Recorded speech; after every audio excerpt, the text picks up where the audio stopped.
Today on the Digital Marketing Masters podcast.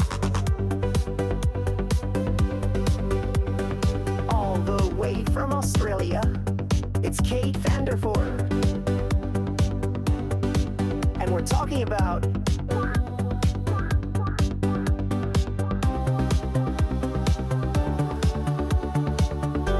getting your business started with AI.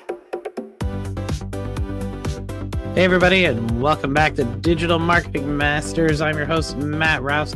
Today my guest is Kate vanderVoort. How you doing, Kate? I'm great, thanks, Matt. Thanks for having me.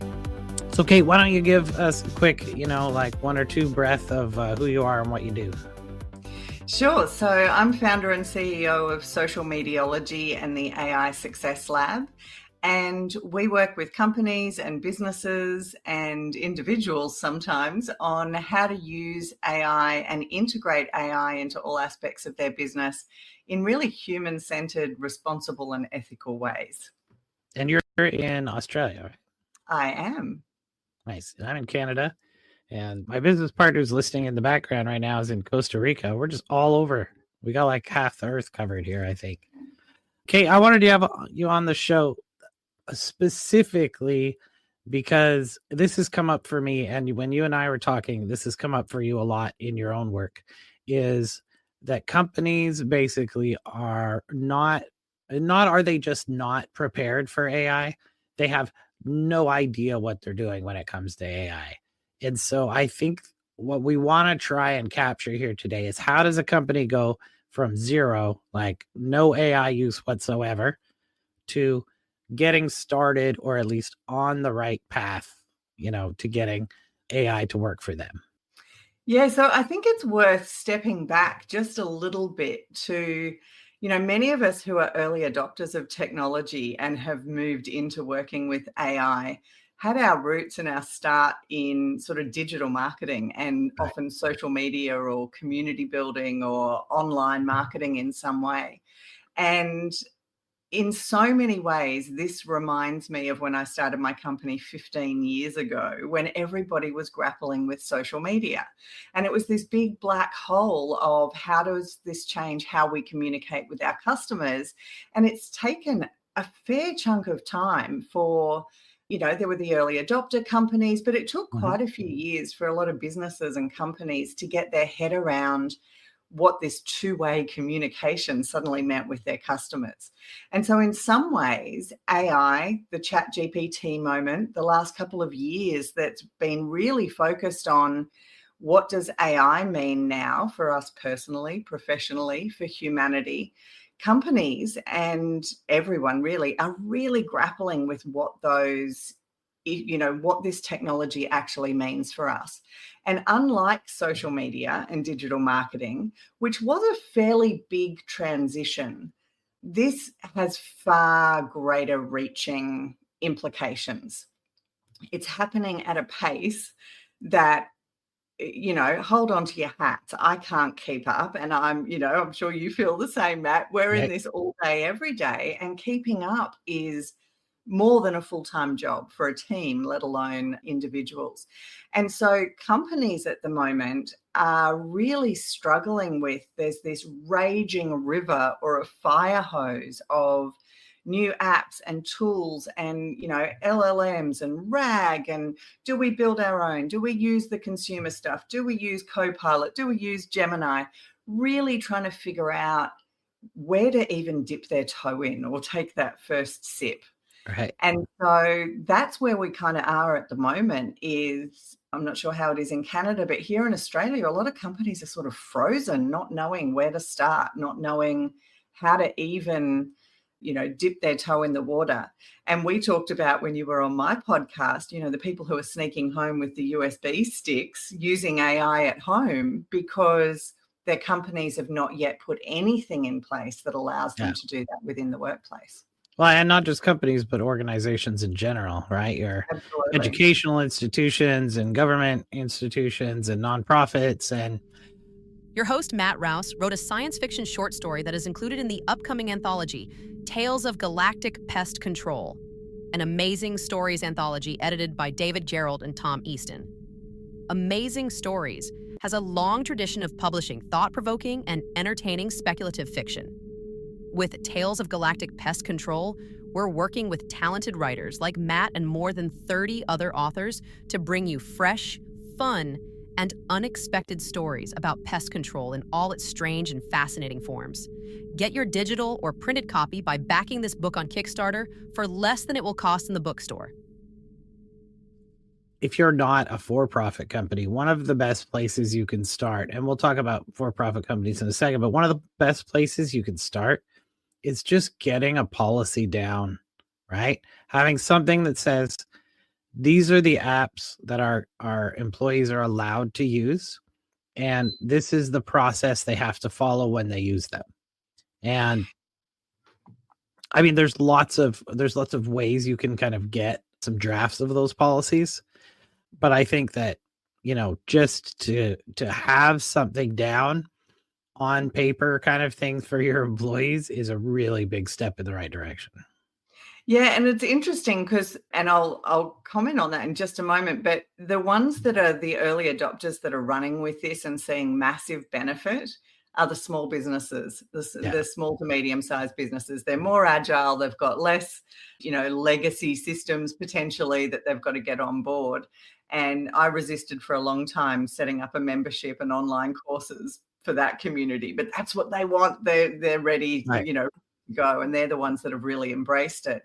And from that perspective, every company or business, and you're right, I was using the word company, but it's I do a lot of work in the not-for-profit sector and in that more small to medium size sector.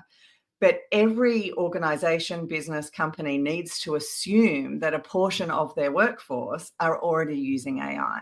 right. And rather than, the approach I take is actually not to start with a policy, because I've found that a lot of teams, a lot of people, employees within a business are quite fearful of what AI means. And it's everything from, will AI take my job? You've written a book on that. That's right.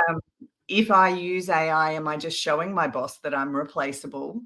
Or if I use AI, will I seem to be lazy? There's a lot of misconceptions about AI. And until you address those, if you actually come in and put a policy in over the top of people, it can be met with quite a bit of resistance if people have not yet grappled with some of those issues. So I think there's definitely a training thing that has to happen there as well. But I mean, when I talk about putting a policy in place is to get started, right? Yeah, absolutely. But what I suggest with that, when we first start having conversations, is be really open with the whole organization and say, okay, we're dipping our toe into AI. And what we want to know, what we want to understand is, who are our AI champions already within the business? Who's already started dabbling with AI? Just find the lazy ones. No, I'm just kidding. Well, you're not. No, well, again, I think culturally you want to make sure that that's not how people feel. But if they can come to the fore, and then you work with those people who actually have an understanding about what AI means for that company or that business, in that industry, in their context, with their systems, with their teams, then those people can be your biggest champions to then get other staff and other teams on board within a business. And so absolutely, I think there needs to be some high level, we're only going to use Copilot, or we're not going to put any of our data in as we're getting started. We're only going to use them to give us frameworks and strategies that we can then tailor to ourselves. So whatever that approach is, some of those high level guardrails. But I really like to encourage organizations to work with their staff on developing those policies, because it doesn't take long to hit that resistance. And once you hit that resistance, there's a lot of work to do to get past that often.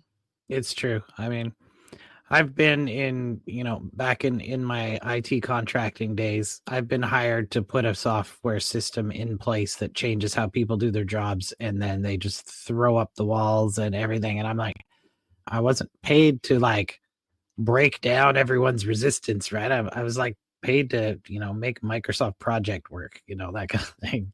Well, see, I get paid to help break down resistance. That's right. That culture change piece is a big part of the work that we're doing at the moment. I think that one thing that I find with companies kind of in the small to medium business sized range, especially on the maybe on the larger side, your 100 employee business kind of thing. The like president, owner, CEO, C-suite, whoever it is who's kind of at the top of the pyramid in that, in that org chart, is they already have a more than full-time job, and they rarely have had a chance to even touch an AI system. Like they haven't opened Chat GPT. They've just heard some stuff, they've seen some videos, whatever, but they haven't really used it. And I feel like when I talk to businesses where there's been no AI use whatsoever by the kind of people in charge, that it's going to be extremely difficult for them to implement anything because they don't even understand what it is, right? And there's definitely like a training gap there. And it's hard to say, okay, Mrs. CEO of, XYZ Corp, we should get an AI policy in place, and we should have, training for employees, and we need to get legal involved and IT involved, and we need to kind of get this whole system up and running. Maybe we're going to have an AI council. And they're like, I don't even know what it does. Right. So do you find that the approach is kind of best to kind of train the trainer kind of thing, right? Like train the leaders, demo stuff for them first? Or is it more of a from the inside up in the organization where you find those AI champions and you say, show us how you're using it so that we can show the boss how it's being used? I think it's different for every organization. I have got quite a large, more than one handful of companies or businesses where I've done the initial piece of work and now they're frozen because leadership doesn't understand. Right. Because what they did was just say, oh, train my staff or do some work with my staff. But because they were not involved in that process or didn't engage in the way that maybe could have been really beneficial, they're then not in a position to approve and help with the rollout beyond that. So a lot of the work I've done has stopped at the moment. And I think the reason is, they hear Uncle Bob at the barbecue on the weekend talk about how AI is breaching copyright or the geopolitical issues or all these issues that are getting talked about outside of the workplace. And sometimes that seeps into the workplace. But you're absolutely right. Unless that leadership, long-term, unless that leadership is on board, they're never going to approve what needs to be approved to have the technology integrated. So I think this year is a really funny year, and we're going to see those that just dive in. Although, one of the other things that I'm seeing a lot of is we've had the companies or the businesses that want to build their own models. They want to build their own internal solutions. And I actually think that those that wait a little bit longer, some of that stuff are going to be really big investments that were not needed because of the tech coming down the line. And so in many places, I'm saying just sit tight for a bit and let's see where autonomous agents get to. Because maybe, educate your staff now, have them understand what LLMs are, how to prompt, how to work with AI, how to decide what aspects of their role, can be done by AI or assisted with or in collaboration with AI. So do that culture change and education piece, but maybe sit tight just for a little bit on the big investments in the tech. And it's the same with some companies only want to use Copilot because they're in the Microsoft environment. Right. And that's a place to start, but it's not a cheap place to start. If you've got thousands of staff, Copilot licenses, that adds up. Now you're blowing 20 grand a month on licenses. And maybe Copilot is not the best solution. Maybe there are some other solutions that are either available already or about to be. And so it's tricky for senior management to be making those decisions at the moment. And as much as that's the work that I do, companies need to be pulling in the expertise to help them navigate that. And I think that will... And I think you said on my podcast that they've already got AI expertise, and absolutely most companies do, but they don't necessarily have the strategic expertise on integrating AI across every task, every role, every department. and across the whole of an organization. People have often got a real handle on what it means for their role or their team or their part of the organization, but maybe not necessarily a whole of organization approach. Alfonso here, and I want you to get more customers for your local business on autopilot with SMB Autopilot. Boost your business's visibility with our AI-driven local marketing, and it's done for you so that you can focus on what you do best and leave the local marketing to us. Visit smbautopilot.ai to learn more. Yeah, I think kind of along those lines, one thing that I've seen that seems to be working fairly well in some organizations is kind of these like the equivalent of like a hackathon.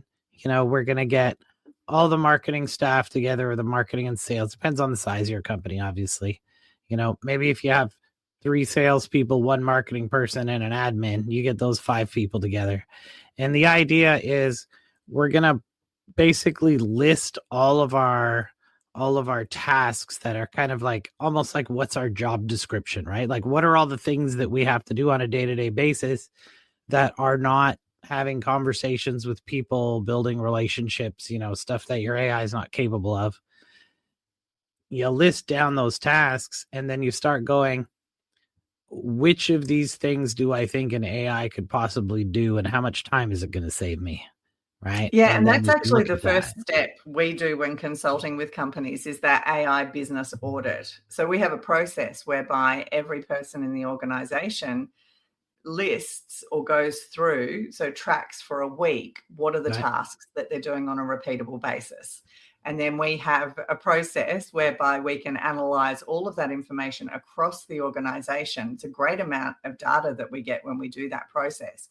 And we can actually go back and say, well, look, and in fact, we did some work recently with a childcare franchise where we were able to save them 40 hours a week across a team of 15 people by doing a business audit and showing them how they could do that. And so in 1 month, they were able to save that amount of time. And so data doesn't lie, and dollars are a big motivator often in terms of getting senior leadership on board. But really what's great is you collect all that data and you can use the AI to sort it and analyze it for you. Absolutely. It does tend to be a little, we've refined our process because it does tend to be a little overzealous in what it thinks it can do. Chatty speak talks. It's chatty. Yeah, you gotta tell it to calm down a little bit. You don't want to use that. What's it called? High output Sonnet 3.7 that just like gives you like pages and pages of tokens. But that's aside the point. So I think something that's really interesting there is that if you're a solo business owner, like, or maybe you just have like a couple people in your business, the same process still holds true, right? You can list all the things that you have to do repeatedly, that you have to do on a regular basis, right? Like, okay, I got to collect data from these 5 systems and put them all in a report and email it to, Janet. So then you can look at those things. You can say, how much time am I spending on these things? And you can say, okay, well, maybe I can use a combination of, an automation system like Zapier or Pabbly Connect or Zoho Flow or whatever it is. And I can use it to pull the data from each of those systems that I'm collecting manually. And then I can have the AI collect all of that stuff and write the report for me and email it to Janet. So, and then I can schedule it. And now I've just saved myself, if that takes 3 hours every time you do it and you got to do it every week, you just saved yourself 12 hours a month. And now you got 12 hours a month. You can go out and find more business, right? Or, do whatever the more important task is. Yes, sorry. That process that we do with companies, we've actually turned into a custom GPT for our coaching program. So they do exactly the same process. They fill out an Excel spreadsheet of what are the tasks that they're doing on a repeatable basis. They give it to the custom GPT. The custom GPT makes a list of recommendations of where they should be looking at to save time, and then gives them a roadmap of how to roll that out across their business. And in the 4 weeks of our coaching program, by the end of it, they've built a team of custom GPTs that address that initial business audit that helps them to do that, kind of closes that loop. This is kind of an aside, but I am not sold on custom GPTs. And Oh, let me Matt. tell you why. Let me tell you why. I use another program called Sim Theory, right? Which is made in Australia, actually. Yeah. And I can essentially do the same thing as a custom GPT, but I can put a whole bunch more kind of data and input into it. Mm-hmm. But the only downside is I can't give access to that to someone else, right? Yeah. Whereas chat, like custom GPTs, you could. And I'll tell you why I think I feel a little like I got burned on custom GPTs is that they were like, you're going to make custom GPTs and we're going to have a marketplace and you could sell them. And I Yeah. was like, I'm going to sell the shit out of some custom GPTs. Yeah. And I built a whole bunch. I figured out how they work. And then when they didn't, marketplace never appeared. And I was like, oh, Yeah. come on. You're not people. alone. A lot of I people know. did exactly the same. But I'm still very sold on custom GPTs for two main reasons. One, it's in a workflow that most small businesses feel comfortable using. So when you mentioned that platform, I went and had a look at it. I think the costs are a bit prohibitive for small businesses. And there's a tech learning curve, right? It is a little bit of techie tool, but for a lot of people, they want to use things in the platforms that they're already using. And so most there's no familiar, token cost to it, right? That's where it eats yeah, but as soon as you cost start too, but yeah. as soon as you start talking about APIs and that then goes into a level that, to be really honest, the majority of small business owners are not there and are not able to do that. And so the custom GPTs, we use them internally. We use them as lead magnets. Every workshop, every course, everything that we run externally in terms of having people in our membership or our community, we create a custom GPT that supports them with that process. Right. So I have a free video on how to train your Flux Laura. So how to create AI photo shoots. It's a pretty complicated process, right? But I created a custom GPT that steps people through that process. So it's like they've got a little assistant. They can watch the video, but they've also got a little assistant where they're actually getting coached and supported on the side. And the other way I love using custom GPTs is, as you say, giving access to other people. Right. So my VAs or contractors, I create custom GPTs for every task I want to do, but then they can use those on my behalf and sound more like me and produce content that is, in line with the brand voice, which is largely me. Right. I think if they connect up like the scheduling and like operator and stuff with custom GPTs, that'll be a selling feature for me. I'll probably head back to it again. I've done a lot with operator, and when Manus came out, operator has been shelved, unfortunately, at the $200 US a month. Yeah. I'm going to be hard pressed to renew Manus that. seems pretty good. I mean, when it comes to that kind of stuff, because we're essentially a technical marketing company. We have developers on staff and stuff like that, right? So, if we're going to build an automation, we're, even if it's something like, and this, if you are somewhat development inclined, this is an easy way you can do a lot of complex tasks. Is you can just boot up WordPress, right? Or if you already have a WordPress website, use WS Form, which has access to call APIs, and it also has webhooks. And then you can connect that into Zapier or whatever your automation system is, do any of the processing you want, and send it back to WordPress. So you could actually make entire applications with that system if you wanted to, without writing any code, right? So see, we're an education and yeah. consulting business. We're not a tech implementation business. We partner with people like you when it comes to building the solutions. And most of the people that we're working with, whether it's in organizations or companies or small businesses, not at the tech. So I kind of do that first piece before handing over to the tech implementation, which is that, what does this mean for our business? How are we going to create a culture here that allows for a transition into a new way of doing business? So we're really right at ground zero, back at that step one, before handing off for the tech implementation side of things. I think something that's interesting is if you do have companies that are large enough that they have either IT staff or they have like a managed services company or something that they work with, there's definitely an opportunity there to get them to help you build solutions as well, right? If you need something more complex, then, you know, maybe you could build yourself. It's not simple if you're not a developer. A lot of this stuff can be handled by your IT management people without going to an outside developer, which can save you a ton of money, right? Like building a piece of software now, even though it's a lot cheaper than it was before, I mean, it's still going to be six to $10,000 for something reasonably simple, right? That just does, you know, data retrieval and analysis and stuff like that. Your IT people might be able to throw something together with what you have and some AI and get that done too. So that's kind of a way for your company to sneak some AI in the back door. Sure, but we're still in that sticky taping things together phase, right? And we did that with social media in the early days, but this is moving a lot faster. So yeah, I remember when you couldn't schedule to like half the platforms. So you were like, oh, I can schedule this, but I can't schedule that. And I got to natively post on Instagram, but I can't do it on Twitter. And, you know, like. I remember when there were no images. Oh, yeah, I know.